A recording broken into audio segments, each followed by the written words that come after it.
legendary beauty and grace, convinced that possessing both Mjolnir and the goddess of love would make him the most powerful being in all the 9 realms.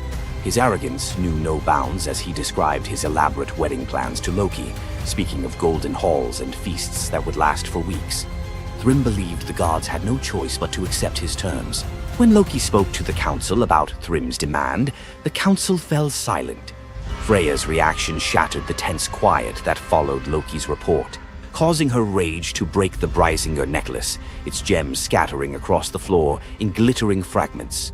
She declared she would rather throw herself into the deepest ocean than marry the frost giant who dared make such a demand. The gods found themselves trapped in an impossible situation. They could sacrifice one of their most beloved goddesses to a giant's lust, or they could leave Thor permanently weakened and Asgard vulnerable to every enemy that prowled the borders. The council erupted in frantic debate. Some suggested launching a full assault on Jotunheim, but Thrym's fortress was impregnable and his army vast. Others proposed trickery or negotiation, but every path led to either devastating war or humiliating surrender. Heimdall, the far-seeing guardian who watched over the Rainbow Bridge, had remained silent throughout the heated discussions. When he finally spoke, his words stopped every conversation in the hall. His suggestion was so outrageous, so completely unthinkable, that even Loki's jaw dropped open in shock. The gods stared at Heimdall as if he had lost his mind, but they were out of other options. What he proposed, however, would challenge everything Thor stood for as a warrior. Heimdall's words hung in the air like a challenge to the very foundations of Norse honor.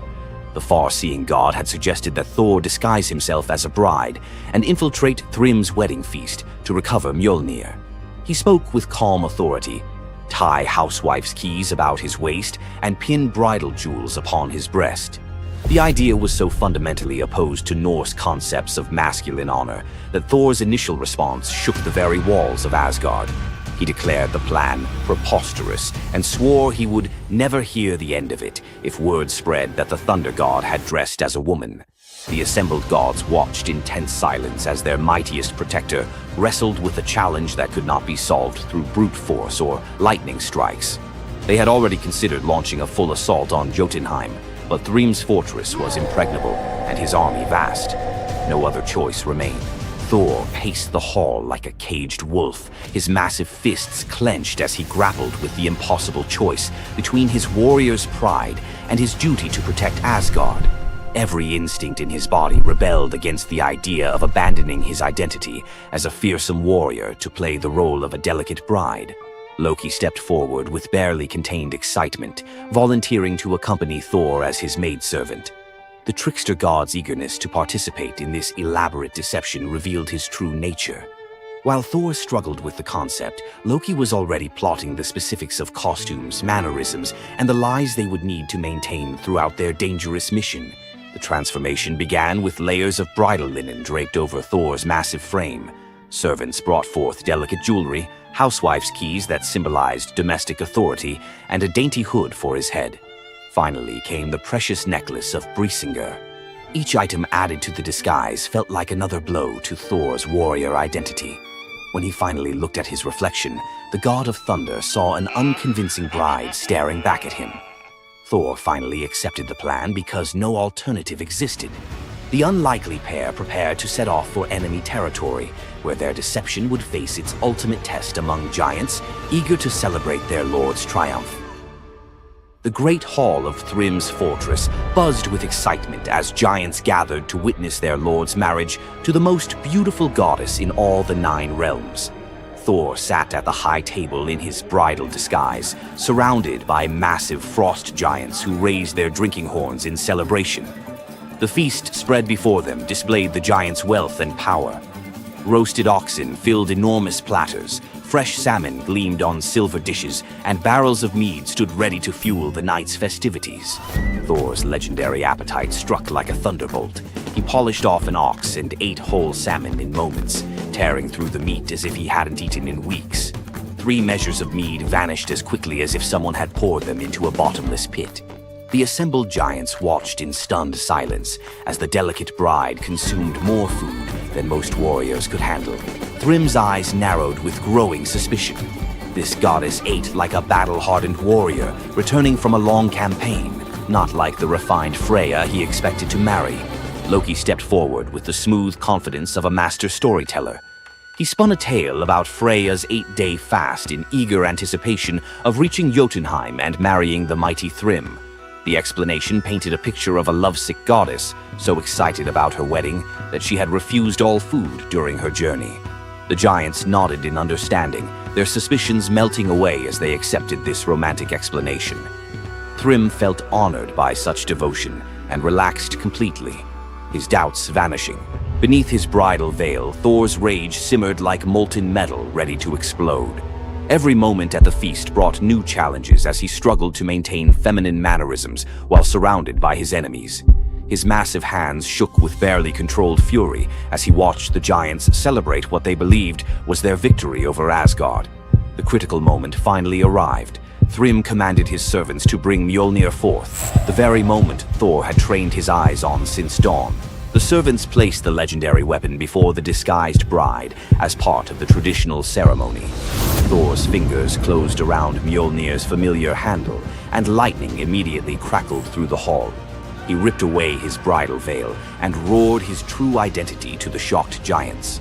Thrym's eyes widened in terror as he realized the bride he had been celebrating was actually the god of thunder himself. Thor swung Mjolnir, killing Thrym instantly after crushing his skull with Mjolnir, then turned on the assembled giants, and even the pleading giantess met Mjolnir's crack before the hall fell silent. The theft that had begun with arrogance ended in complete destruction. This tale reveals how even the mightiest heroes must sometimes sacrifice their pride to protect what matters most. Back in Asgard, the Aesir never spoke of the bearded bride again, though a few still hide a smirk when Thor raises Mjolnir. And we end this story with a very valuable lesson. Never steal Thor's hammer. And if you're going to, don't make him dress like a woman.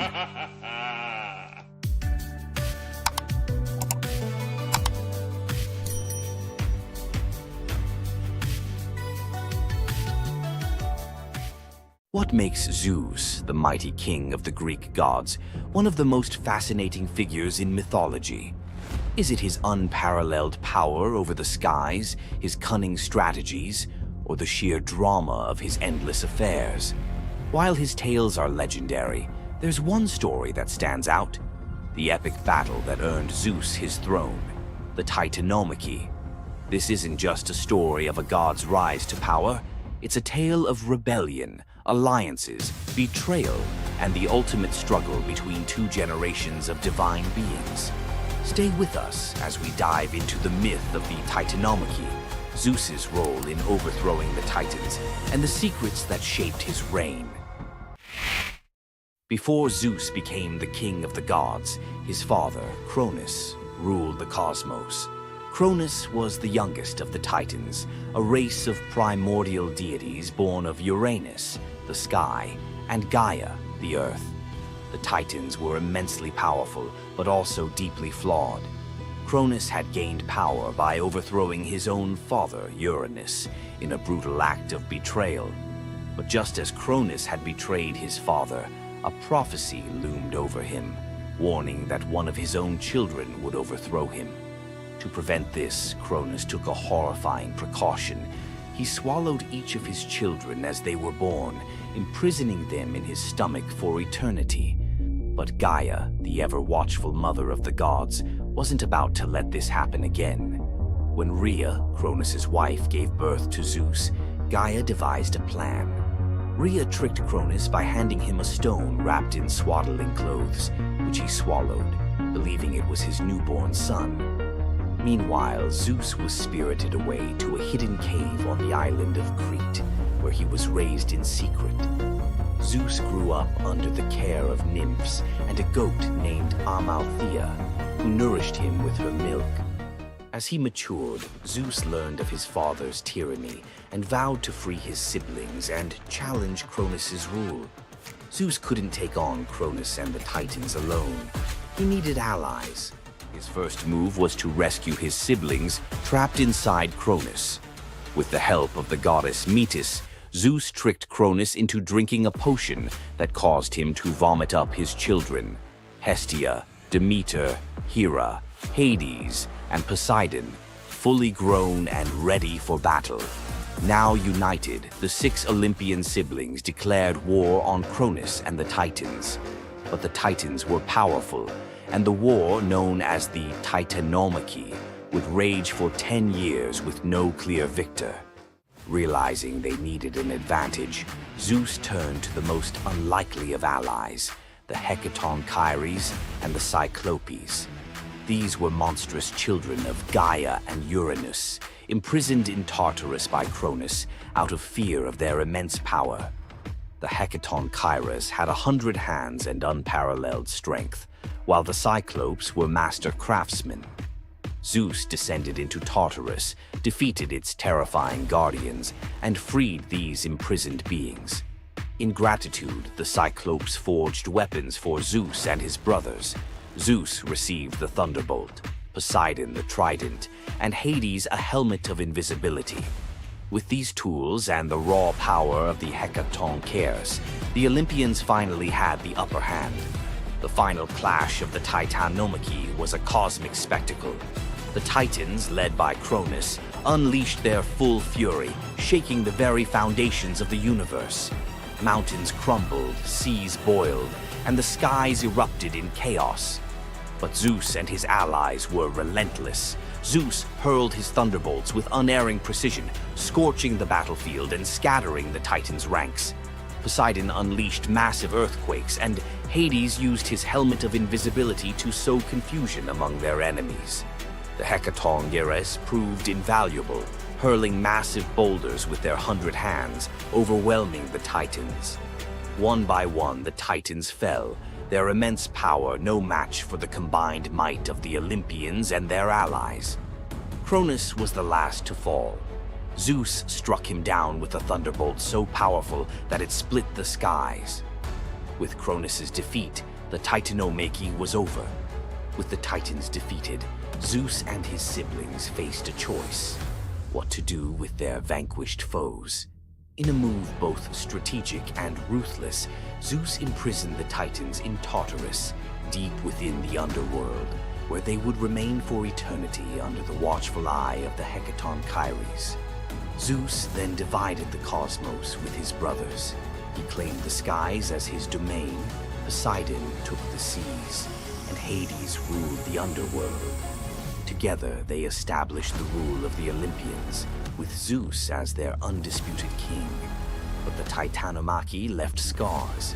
Gaia, enraged by the imprisonment of her Titan children, gave birth to new monstrous beings to challenge Zeus's reign. Among them was Typhon, a creature so fearsome that even the gods trembled before him.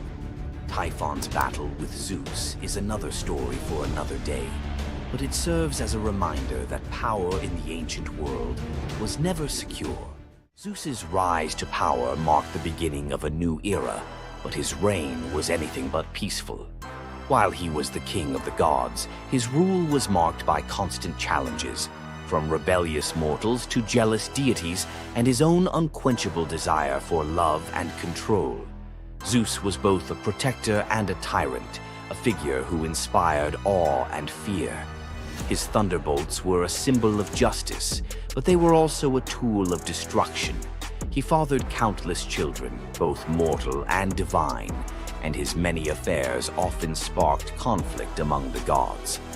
Yet, despite his flaws, Zeus's rule brought stability to a chaotic world. Under his reign, the gods established order, overseeing the realms of humans and maintaining the delicate balance between earth, sea, and sky. The myth of Zeus and the Titanomachy isn't just a tale of war. It's a story about the cycles of power and rebellion. Just as Zeus overthrew Cronus, who had overthrown Uranus, Greek myths suggest that even the mightiest rulers are vulnerable to the forces of change. Zeus's story reminds us that leadership comes with its own set of challenges. It's not just about gaining power, it's about maintaining it, often at great cost. Zeus's rise to power is one of the most thrilling tales in mythology, filled with battles, alliances, and sacrifices. But what do you think? Was Zeus a just ruler, or was he simply another tyrant destined to fall like the Titans before him? Let us know your thoughts in the comments below. Don't forget to like this video if you enjoyed this dive into Greek mythology, share it with fellow myth lovers, and subscribe to our channel for more epic tales from the ancient world. Until next time, remember, the gods may rule from above, but their stories remind us of the struggles we all face below. You thought fairy tales were magical. Think again. The real origins of these classic tales are disturbing, gruesome, and filled with horror. Many of these stories have been sanitized for modern audiences, but their original versions were filled with betrayal, curses, and brutal consequences. From Pinocchio's horrifying fate to the true story of Bluebeard, let's dive into the darker side of fairy tales that history tried to erase. Fairy tales weren't always about happily ever after. Many of them were cautionary tales, warning of real dangers, human cruelty, and supernatural horrors. 1. The original Pinocchio, a gruesome fate. Before Disney made him a lovable puppet, Carlo Collodi's original Pinocchio was a terrifying little troublemaker. Instead of learning his lesson, he was hanged from a tree by a group of bandits, left to suffocate as a punishment for his misdeeds. 2. Bluebeard, the serial killer's tale. Bluebeard was not a misunderstood nobleman. He was a full-blown serial killer. In Charles Perrault's version, Bluebeard marries multiple women and forbids them from entering one locked room. When his latest wife disobeys, she discovers the corpses of his past wives, hanging from hooks. He nearly kills her too, but she's saved at the last second by her brothers.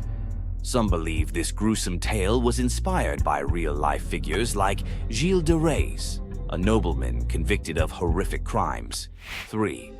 The Pied Piper, a tale of mass disappearance. The Pied Piper of Hamelin was not just about a man who played music to lead away rats. He also took the children. In some versions, the town refuses to pay him for his services, so he takes revenge by luring all of their children into a cave, where they are never seen again. Historians believe this could be based on a real event, where an entire group of children from Hamelin mysteriously vanished in the Middle Ages. 4. Rumpelstiltskin, a vengeful trickster. In the original versions of Rumpelstiltskin, when the young queen guesses his name, he doesn't just leave. He flies into a rage so intense that he tears himself in half. In some versions, he stomps on the ground in fury, falling into a pit and disappearing forever. His obsession with taking the queen's child has led some to believe he wasn't just a trickster, but something far darker. 5. The Robber Bridegroom, a wedding night nightmare.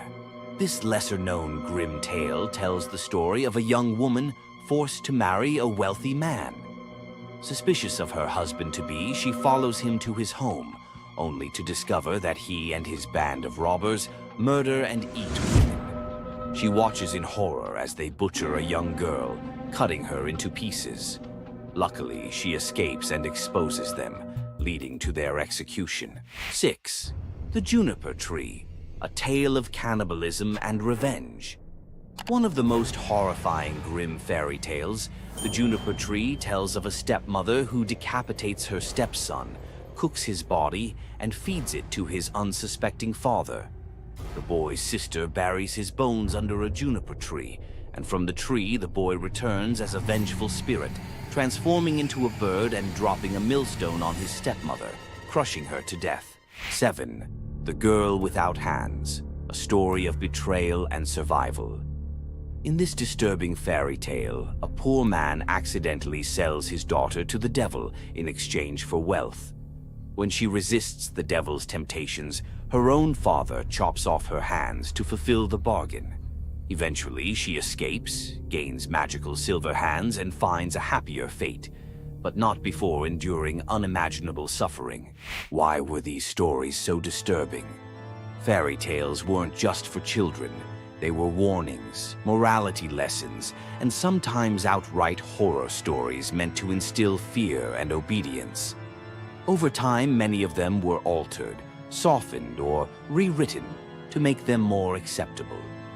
Which of these dark fairy tales shocked you the most?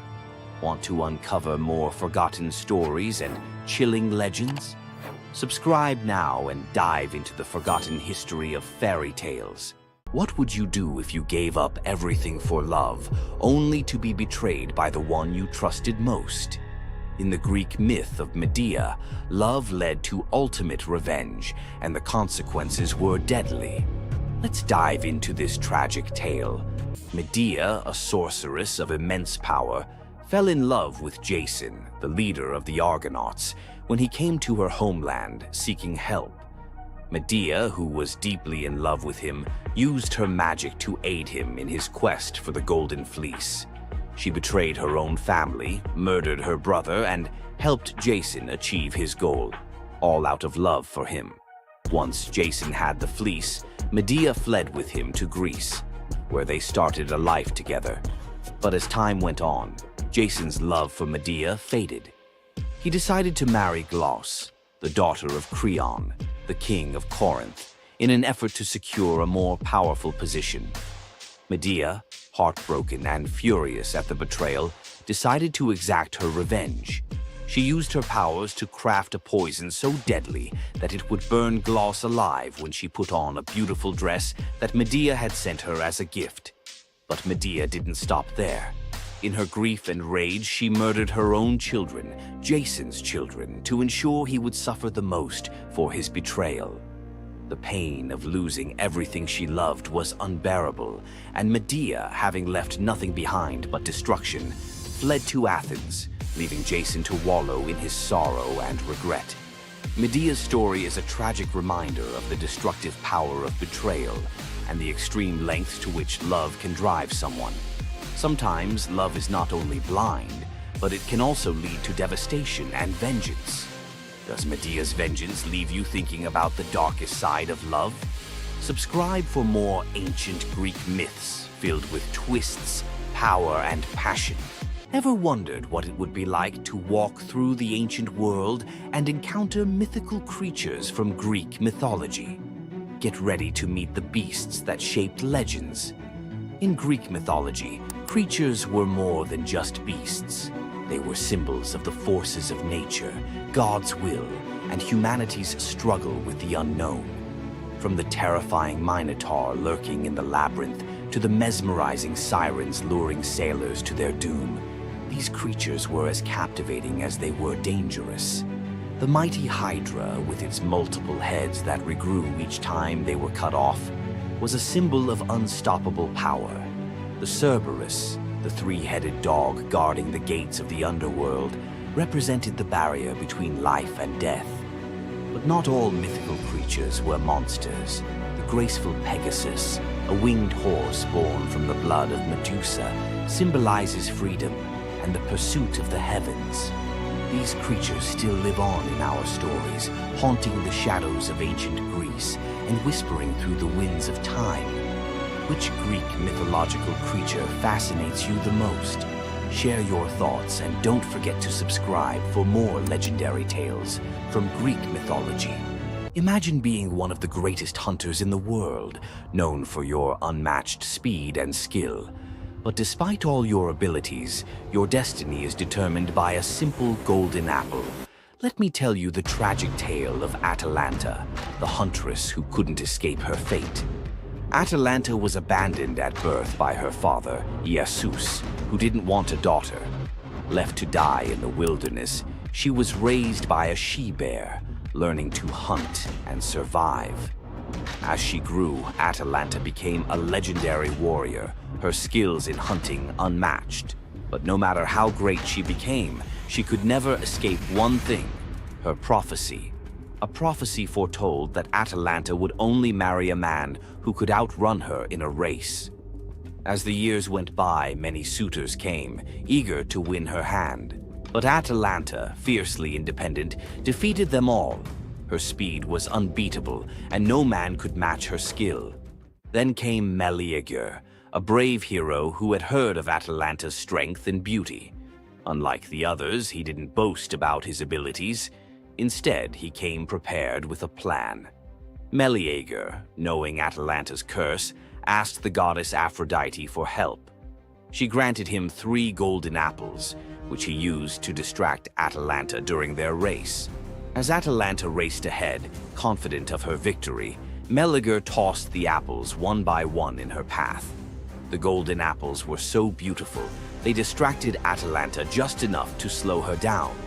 In the end, Meleager won the race, and Atalanta was forced to marry him, despite her reluctance to give up her independence.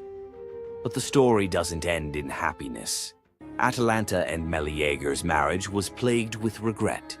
Atalanta, still driven by her need for freedom, felt trapped by the very love she couldn't escape.